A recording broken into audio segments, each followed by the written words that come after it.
Kunal Bhagat Singh film ইন্ডাস্ট্রির একজন নামী অভিনেতা। একদিন কুনাল একটা পার্টি অ্যাটেন্ড করার পর কয়েকজন বন্ধুর সাথে সেলফি ক্লিক করছিল। তখনই সে একটি মেয়েকে দেখতে পায়। সেই মেয়েটাও কুনালকেই দেখছিল। কুনালের দৃষ্টি প্রিয়ার উপর পড়ে আর ও ওকে দেখতেই থাকে।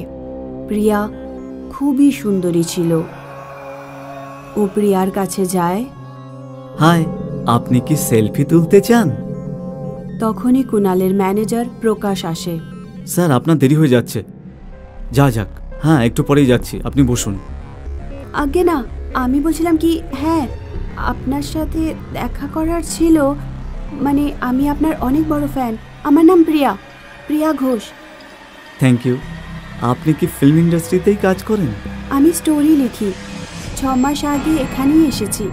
কুনাল আর প্রিয়া কথা বলতে থাকে। ওদের সময়ের দিকে খেয়ালই থাকে না।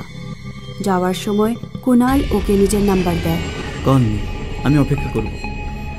আর ও সেখান থেকে চলে যায়। প্রিয়া খুবই খুশি হয়ে যায়। কুনাল আর প্রিয়ার ফোনে কথা হতে শুরু করে আর ওরা একে অপরের খুব কাছে চলে আসে। প্রিয়া কিছুদিনের মধ্যেই কুনালের সাথে শিফট হয়ে যায়। কুনাল একদিন প্রিয়ার কাছে আসে আর ঘরের মেঝেতে বসে পড়ে। প্রিয়া, আমি তোমাকে খুব ভালোবাসি।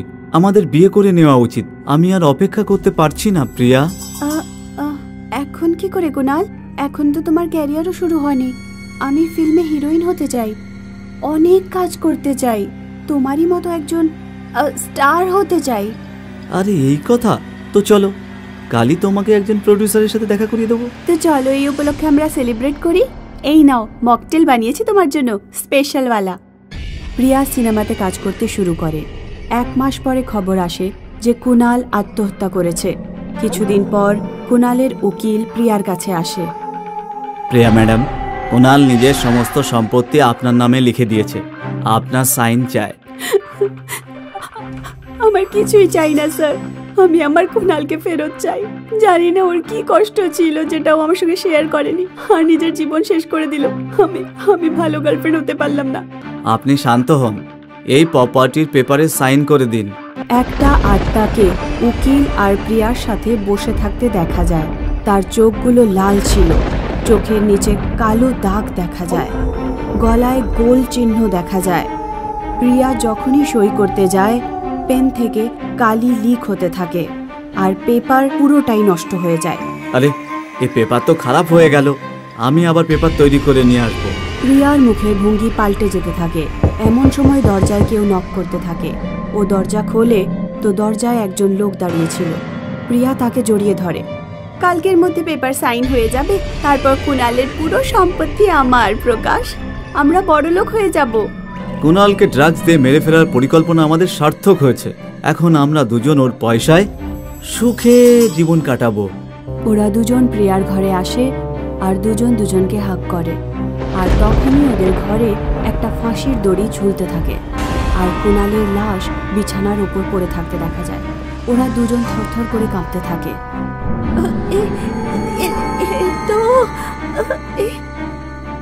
পালাও এখান থেকে। ওরা দুজন হলে পালিয়ে চলে আসে আর ওদের সামনে কুনালের আত্মা এসে দাঁড়ায়। রাগে তার চোখ লাল হয়ে যায়। ওরা দুজন মাটিতে পড়ে যায়। তোমরা দুজন মিলে আমাকে ধোঁকা দিয়েছো আর আমাকে হত্যা করেছো, আত্মহত্যা বলে প্রমাণ করেছো। আমি তোমাদের ছাড়বো না। আমাদের ভুল হয়ে গেছে, আমাদের ক্ষমা করে দাও। প্রকাশ ভয় পেয়ে পালাতে থাকে আর কুনাল ওর সামনে চলে আসে আর ওর গলা চেপে ধরে। প্রকাশের দম বন্ধ হয়ে আসে আর ওর পা হাওয়ায় ছটপট করতে থাকে। কুনাল প্রকাশের গলা চেপে ওকে মেরে দেয়। এবার কুনাল প্রিয়ার দিকে এগোতে থাকে। আমাকে যেতে দাও, যেতে দাও। যা আমি বলবো তা তোকে করতে হবে। প্রিয়া ক্যামেরার সামনে রেকর্ডিং এর বাটন চেপে ধরে আর বলতে শুরু করে। আমি আর কুনালের ম্যানেজার প্রকাশ কুনালকে ড্রাগস দিই আর ওকে অজ্ঞান করে ওর সম্পত্তি নিজের নামে করিয়ে নিই আর তারপরে ওকে খুন করে দিই আর ওর আত্মহত্যার ঘটনার খবর ছড়িয়ে দিই। এবার এই রেকর্ডিং নিউজ চ্যানেলে পাঠাও। করে দিয়েছি, এবার আমায় যেতে দাও। এবার তোমাকে আমি মুক্তি দেব। কুনাল কিচেন থেকে একটা চাকু নিয়ে আসে আর সেটা প্রিয়ার হাতে ধরে দেয়। ও তাকে নিজের বশে করে নেয় আর প্রিয়া নিজেকে চাকু মেরে দেয়।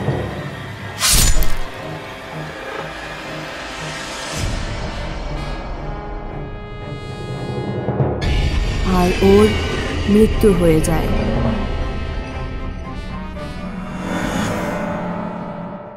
এই অর্পিত আর দেব দিল্লিতে চাকরি করত।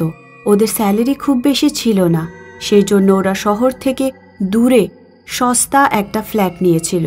6 তলার বিল্ডিংয়ে ওরা 4 তলায় থাকতো। 2 তলায় বাড়ির মালিক থাকতো। অর্পিত আর দেব রাত্রিবেলায় প্রায় সময় ওপরের ঘর থেকে ডিজে বাজার আওয়াজ শুনতে পেত। অর্পিত, রাত এখন 2টো বাজে। জানা ওপরের লোকটাকে একবার বারণ করে আয় না, যে ডিজে বন্ধ করে দেয়। অর্পিত ওপরে 5th ফ্লোরে যায়। ও দেখে যে মেইন গেটের দরজা আগে থেকেই খোলা ছিল।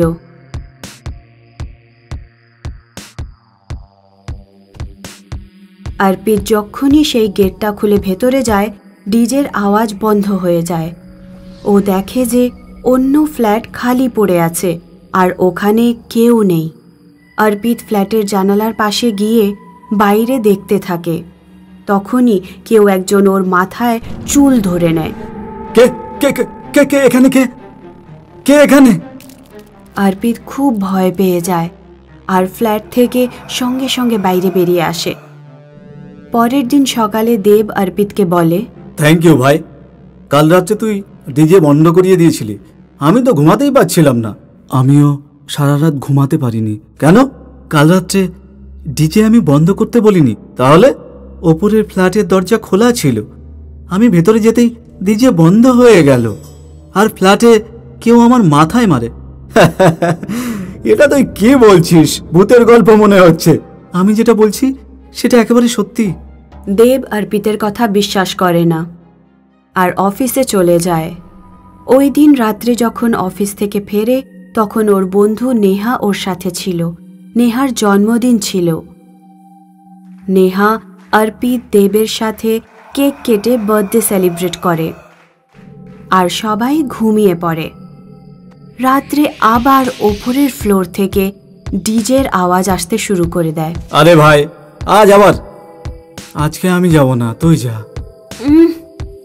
তোমরা দুজন ছাড়ো, আমি গিয়ে দেখছি। মনে হচ্ছে ওপরের ফ্ল্যাটের লোকেরা এত রাত পর্যন্ত পার্টি করছে।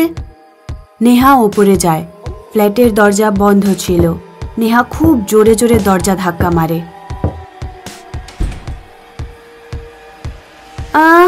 কে আছে এখানে?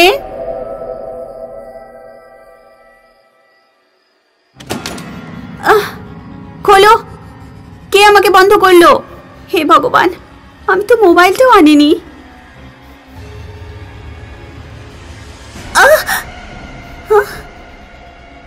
অর্পিত, দেব, কেউ কি আমার আওয়াজ শুনতে পাচ্ছ?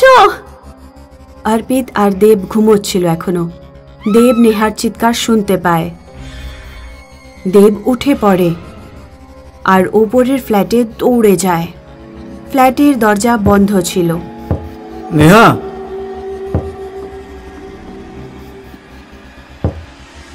দেব দৌড়তে দৌড়তে নিচে যায় আর অর্পিতকে ডেকে তোলে। অর্পিত, ওপরের ফ্ল্যাটে নেহা আটকে গেছে। ফ্ল্যাটের দরজা খুলছে না। অর্পিত আর দেব দুজনেই ওপরে যায় আর ফ্ল্যাটের দরজা ভেঙে ফেলে। নেহা একেবারে চুপচাপ দাঁড়িয়েছিল আর জানালা দিয়ে বাইরে দেখছিল। নেহা! আরে, তোমরা এসে গেছো? চলো নিচে যাই। একটু আগে তোমার চিৎকার শুনতে পেলাম যে। না তো, আমি তো চিৎকার করছিলাম না।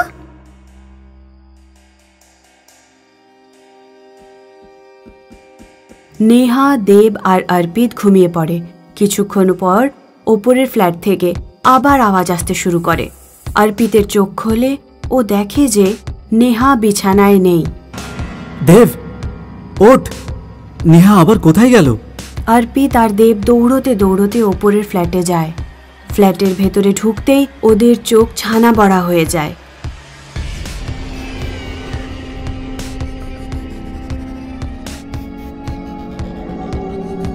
অর্পিত আর দেব কোনো প্রকারে নেহাকে ওখান থেকে টেনে নিচে নিয়ে আসে।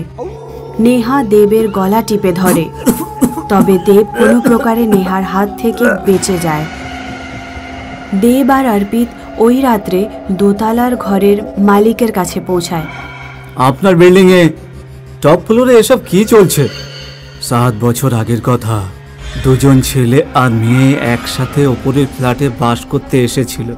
ওরা এই শহরে তখন নতুন এসেছিল।